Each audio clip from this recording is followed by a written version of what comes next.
अब खबर उत्तराखंड से। उत्तराखंड में लैंडस्लाइड से आफत देखने को मिली। उत्तरकाशी में लैंडस्लाइड की वजह से हाईवे बंद हो गया है। गंगोत्री यमुनोत्री नेशनल हाईवे बंद है। नेशनल हाईवे को खोलने की कोशिश में इस वक्त इंतजामिया जुटा हुआ है, क्योंकि शदीद बारिश है। लैंडस्लाइड के वाकयात लगातार पेश आ रहे हैं और उत्तराखंड से बड़ी खबर सामने आई। आफत की बारिश है। उत्तरकाशी में लैंडस्लाइड हुआ है, हाईवे बंद हो गया है। गंगोत्री यमुनोत्री नेशनल हाईवे बंद हुआ। नेशनल हाईवे को खोलने की कोशिश में लगातार इंतजामिया जुटा है। तस्वीरें सामने आई, कुछ लोगों के फंसे होने की भी खबर सामने आ रही थी। कुछ गाड़ियां हैं जिन्हें यहां से बाहर निकाला जाएगा।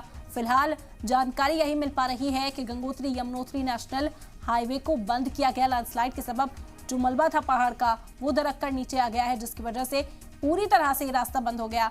फिलहाल मशीनरीज को इंस्टॉल किया गया है। इंतजामिया की कोशिश यही है कि इस रास्ते को फौरी तौर पर खोला जाए ताकि आमदोरफ्त बहाल हो सके।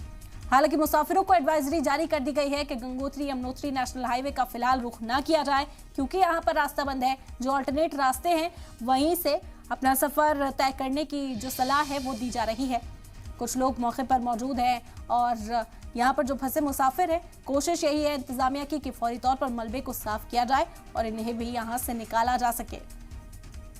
शदीद बारिश है, कई जगहों पर लैंडस्लाइड के वाकयात पेश आ रहे हैं। ऐसे में लोगों से मोहतात रहने की अपील की जा रही है। कुछ ऐसी जगहें हैं जिन्हें पहले से ही पॉइंट आउट किया गया और लैंडस्लाइड का खतरा जाहिर किया गया था। उसमें से उत्तरकाशी भी एक है। आपको बता दें कि उत्तरकाशी में लैंडस्लाइड लगातार देखने को मिल रहे हैं। आज भी हाईवे बंद हुआ। गंगोत्री यमुनोत्री नेशनल हाईवे इस वक्त बंद है।